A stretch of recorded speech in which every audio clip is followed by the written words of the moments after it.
నమస్తే, నా పేరు అశోక్ కుమార్, అశోక్ అకాడమీ డైరెక్టర్. ముందుగా సోషల్ పోస్ట్ వ్యూవర్స్ కి స్వాగతం. ఇవాళ తెలంగాణ ప్రభుత్వం గ్రూప్ 1, గ్రూప్ 2 అలాగే ఇతర పోటీ పరీక్షలకు సంబంధించినటువంటి ఒక ఇయర్ క్యాలెండర్ అయితే ఇవ్వడం జరిగింది. వాస్తవంగా 2 లక్షల ఉద్యోగాలు డిసెంబర్ 9 నాటికే పూర్తి చేస్తామని చెప్పినప్పటికీ దాంట్లో ఎంతో కొంత ఇయర్ క్యాలెండర్ ద్వారా ఖచ్చితమైనటువంటి తేదీల ఆధారంగా ఎగ్జామ్స్ నిర్వహించబోతా ఉన్నారు. ఆల్రెడీ గ్రూప్ 2, 3, గ్రూప్ 1 సంబంధించిన తేదీలు వచ్చినాయి. మళ్ళీ నెక్స్ట్ ఇయర్ సంబంధించినటువంటి ఇయర్ క్యాలెండర్ కూడా రావడం జరిగింది. ఎవరైతే పోటీ పరీక్షలకు సన్నద్ధం కావాలని ఆల్రెడీ అవుతున్న వాళ్ళు, ముందు కాబోయే వాళ్ళకి మరి ఎట్లా ప్రిపరేషన్ లో ఉంటే మన ఉద్యోగాలు సాధించగలుగుతాము అంటే ఆల్రెడీ ఉన్న వాళ్ళకైతే ఆల్రెడీ అవగాహన ఉంది. కొత్తగా ఇయర్ క్యాలెండర్ వచ్చింది కాబట్టి కొత్తగా ప్రిపేర్ కావాలనుకున్న వాళ్ళకి కావాల్సిన ఏ లక్షణాలు ఉండాలా అన్న అంశం పైన మనం చూసే ప్రయత్నం చేస్తే, అకాడమిక్ చదువులకి పోటీ పరీక్షలకి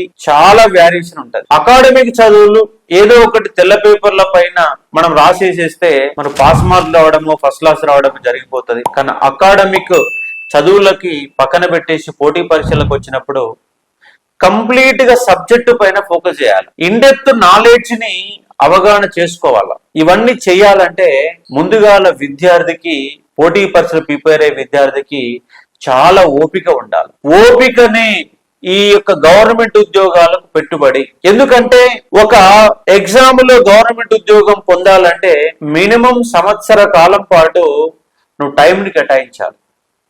సంవత్సర కాలం పాటు రోజు ఒక 6 నుంచి 8 గంటల పాటు గనక ఎఫర్ట్ పెట్టగలిగితే కంపల్సరీ మన ఉద్యోగం కొడతాం. అటు ఇక్కడ ఈ పోటీ పరీక్షల్లో ఎక్కడైనా కానీ 2 కాన్సెప్ట్లు ఉంటాయి. ఒకటి జనరల్ స్టడీస్ ఉంటది, రెండోది సబ్జెక్ట్ అనేది ఉంటది, ఆప్షన్స్ అనేవి ఉంటాయి. ముఖ్యంగా గ్రూప్ 2 కనుక చూస్తే పేపర్ 1 లో జనరల్ స్టడీస్ ఉంటే పేపర్ 2, 3, 4 అనే ఆప్షన్ సబ్జెక్ట్. అంటే ఏ ఎగ్జామ్ రాసినా జనరల్ స్టడీస్ కామన్. ఈ కామన్ గా ఉండే సబ్జెక్టులలో ఒకటి ఇంగ్లీష్ అనేది 25 మార్కులకు ఉంటది, ఆర్థమెటిక్ రీజనింగ్ అనేది ఒక 25 మార్కులకు ఉంటది, కరెంట్ అఫైర్స్ అనేది ఒక 25 నుంచి 30 మార్కులు వస్తాయి, సైన్స్ అండ్ టెక్నాలజీ సంబంధించి ఒక 25 నుంచి 30 మార్కులు వస్తాయి. జనరల్ స్టడీస్ ఇవి కామన్ గా ఉంటాయి. అలాగే ఇండియన్ హిస్టరీ, తెలంగాణ ఉద్యమం, సోషల్ ఎక్స్క్లూజన్ లాంటి అంశాలన్నీ కూడా జనరల్ స్టడీస్ లో వస్తాయి. కానీ వీటిపైన గ్రిప్ సంపాదించాలంటే ముందుగా సిలబస్ చూడాలి. సిలబస్ లో ఏమి ఇచ్చారు, క్వశ్చన్ ఎలా అడుగుతున్నా చూడాలంటే ప్రీవియస్ క్వశ్చన్ చూడాలి. అంటే పోటీ పరీక్షలు మొదలు పెట్టే విద్యార్థి ముందుగా చూడాల్సిన సిలబస్, ఆ తర్వాత ప్రీవియస్ పేపర్ చూడాలి. ఈ 2 చూస్తే అసలు ఎగ్జామ్ ఓరియంటేషన్ ఏంటి అనే ఒక కాన్సెప్ట్ అర్థం కావడానికి అవకాశం ఉంటది. అంటే ప్రతి విద్యార్థి సిలబస్ కాపు ముందు పెట్టుకొని ఒక వారం రోజుల పాటు దానిపైన అనాలిసిస్ చేసుకోండి. పేపర్ 1 లో ఏముంది, పేపర్ 2 లో ఏముంది, మిగతా పేపర్లో ఏముంది. ఉదాహరణకు ఎస్ఐ కానిస్టేబుల్ ఉంది. ఎస్ఐ కానిస్టేబుల్ లో జనరల్ స్టడీస్ అనే ఒక పార్ట్ అయితే ఆర్థమెటిక్ రీజనింగ్ అనేది 2వ పార్ట్. ఈ 2 కాన్సెప్ట్ల పైన జరుగుతుంది. అంటే ఏ పోటీ పరీక్షలైనా జనరల్ స్టడీస్ కామన్. ఆ జనరల్ స్టడీస్ లో మనకు 10th క్లాసులో ఉన్న సబ్జెక్టులే ఉంటాయి తప్ప కొత్తగా ఏముండవు. కాకపోతే ఇంటర్మీడియట్, డిగ్రీ స్థాయిలో సబ్జెక్ట్ అనేది నేర్చుకునే ఒక ప్రయత్నం చేయాలి. దానిలో భాగంగా ముందుగా అకాడమిక్ పుస్తకాలు తీసుకోవాలా, దాంతో పాటు స్కూల్ బుక్స్ తీసుకోవాలా. ఫస్ట్ ఈ అకాడమిక్ పుస్తకాలు, స్కూల్ బుక్స్ పైన ఒక గ్రిప్ సంపాదించాలా ఒక 3-4 నెలల పాటు. అయితే ఇక్కడ కొత్తగా ప్రిపరేషన్ మొదలు పెట్టే వాళ్ళు కేవలం పుస్తకాలతోనే మన ఉద్యోగం కొట్టవచ్చు అంటే కొట్టొచ్చు, కానీ కోచింగ్ కూడా చాలా అవసరం. ఎందుకంటే ఇవాళ నేను చరిత్రని బోధిస్తాను, ఉద్యమ చరిత్రను బోధిస్తాను, తెలంగాణ హిస్టరీ కానీ, ఇండియన్ హిస్టరీ కానీ. నువ్వు అదే పుస్తకాలు పట్టుకొని చదివితే ఓన్లీ హిస్టరీ పైన అవగాహన పెంచుకోవడానికి 6 నెలలు పడుతుంది. కానీ 1 మంత్ పాటు సబ్జెక్ట్ ఎక్స్పర్ట్, నాలాంటి వాళ్ళకి సబ్జెక్ట్ ఎక్స్పర్ట్ గనక వినగలిగితే 1 మంత్ లో ఒక ఉద్యమం పైన, ఒక హిస్టరీ పైన, ఇండియన్ హిస్టరీ పైన మినిమం అవగాహన వస్తుంది. అవగాహన వచ్చిన తర్వాత పుస్తకాల లోతుల్లోకి వెళ్తే ఆ సబ్జెక్టుని ఈజీగా ఎన్లార్జ్ చేసుకోవడానికి అవకాశం ఉంటుంది.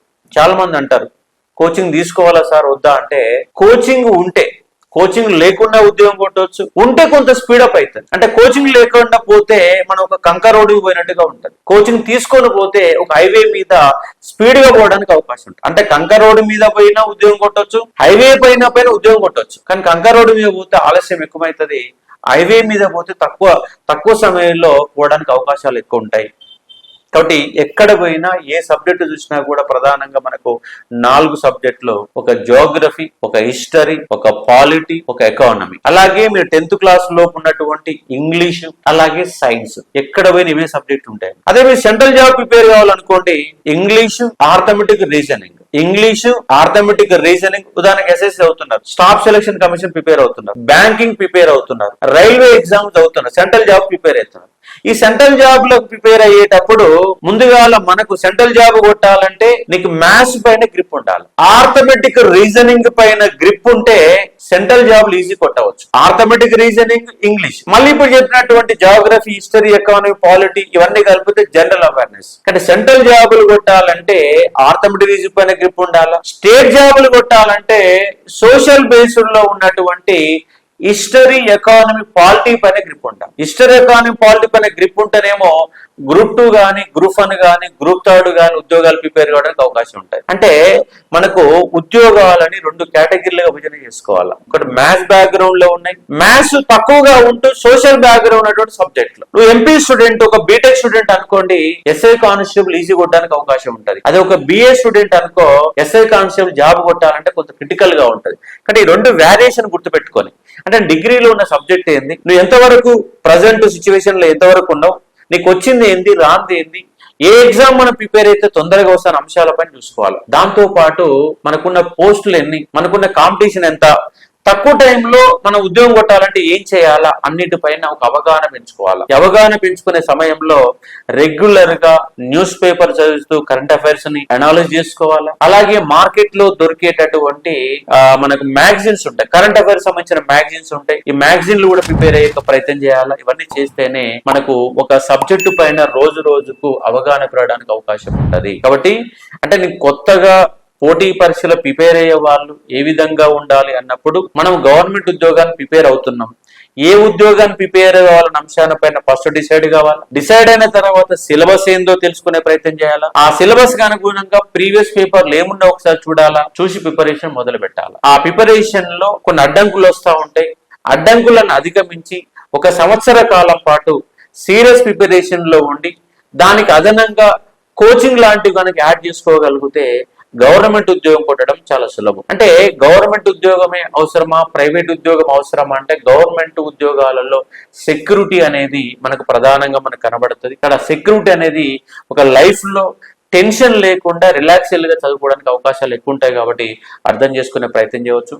మరికొంతమంది ఏమంటారంటే ఉద్యోగం చేస్తూ ప్రిపేర్ కావచ్చా అంటే కావచ్చు, టైం ఎక్కువ పడుతుంది. సంవత్సర కాలంలో ఉద్యోగం కొట్టేది 2 సంవత్సరాలు పట్టవచ్చు. కాబట్టి ఉద్యోగం కొట్టాలనుకున్నప్పుడు అన్ని వదిలిపెట్టి, ఎకనామిక్ ప్రాబ్లమ్స్ అందరికీ ఉంటాయి, గవర్నమెంట్ ఉద్యోగం కొట్టిన ప్రతి ఒక్కరు కూడా మధ్యతరగతి మహాభారతంలో బిలో ఎకనామిక్ బేసుల్లో ఉన్నటువంటి వాళ్ళు ఎక్కువ మంది ఉంటారు.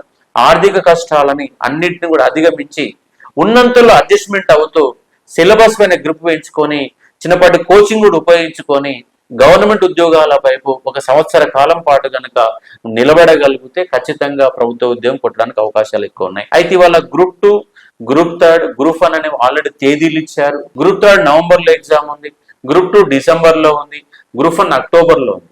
కాబట్టి గ్రూప్ 2, 3 అని సేమ్ సిలబస్ తో ప్రిపరేషన్ ఉన్న వాళ్ళు ఖచ్చితంగా ఈ 4 నెలల పాటు పేపర్ కు 1 మంత్ టైం ఉంది, దానికి ఒక ప్రత్యేకమైన ప్రణాళికను ఏర్పాటు చేసుకొని ఆల్రెడీ చదివిన వాళ్ళైతే కొన్ని ప్రాక్టీస్ క్వశ్చన్లు చేస్తూ ఆ ప్రాక్టీస్ క్వశ్చన్లలో కూడా జస్ట్ క్వశ్చన్ చదివినావా ఆన్సర్ పెట్టామంటే కుదరదు. అలా కాకుండా కింద ఉన్నటువంటి 4 ఆప్షన్లకి సమాధానాలు రాసే ఒక ప్రయత్నం చేయాలి. అట్లా ప్రతి పేపర్ కి ఒక 4 ఎగ్జామ్లు మాత్రమే రాయండి. ఆ 4 ఎగ్జామ్లలో ఒక్కొక్క ఎగ్జామ్ లో 150 క్వశ్చన్లు ఉంటాయి. 150 ఇంటూ 4 ఆప్షన్లు, 4 ఆప్షన్ అంటే 600 క్వశ్చన్లు అయితే 4 పేపర్లు కనుక మీరు ప్రాక్టీస్ చేస్తే దాదాపుగా 10 సబ్జెక్టులకు వెళ్ళి 2000 క్వశ్చన్లకు పైన సమాధానాలు కనుక వివరణ కనుక రాయగలిగితే కంప్లీట్ సబ్జెక్టు పైన గ్రిప్ వస్తుంది. కాబట్టి ఈ 4 నెలల టైంలో గ్రూప్ 2, గ్రూప్ 3 అనే దాని పైన ఫోకస్ పెట్టుకొని మీ ప్రిపరేషన్ ని అంటే మానసికంగా, అంటే గవర్నమెంట్ ఉద్యోగం కొట్టాలంటే ఫస్ట్ మానసికంగా బలంగా దృఢంగా ఉండాలి, ఓపికతో కూర్చోవాలి. కూర్చొని బుక్ పట్టుకొని చదువుతున్నాం కదా అని చదువుకుంటే వెళ్ళిపోతే ఉద్యోగాలు రావు. కాన్సన్ట్రేషన్ తో చదవాలి, కొత్త కొత్త విధానాలు అనుసరించాలి. నోట్స్ రాసుకోవాలి. ఖచ్చితంగా నోట్స్ అనే సొంత నోట్స్ ఉండాలి. ఆ సొంత నోట్స్ అనుగుణంగా మెలకువలను పాటిస్తూ ప్రీవియస్ క్వశ్చన్లు కూడా అనాలిసిస్ చేస్తూ ఎక్కడ ఉందో ప్రతి రోజు లేవగానే ఈ రోజు 8 గంటల సమయాన్ని ఏ విధంగా నేను ఉపయోగించుకోవాలన్నటువంటి ప్రశ్న వేసుకొని ఈ రోజు ఏం చదువుతున్నాం, దానికి అనుగుణ నీ ప్రిపరేషన్ ఉన్నదా లేదా. ఒకవేళ ఈ రోజు మొత్తం 8 గంటలు చదివితే పొద్దుగాల నేను ఏమనుకున్నానో పడుకునే ముందు అవి సక్సెస్ అయినా కాలేనంటే ఆలోచనలు బేరేజ్ వేసుకోవాలి. అంటే ప్రతిరోజు నీకు ఒక ప్రణాళిక ఉండాలా.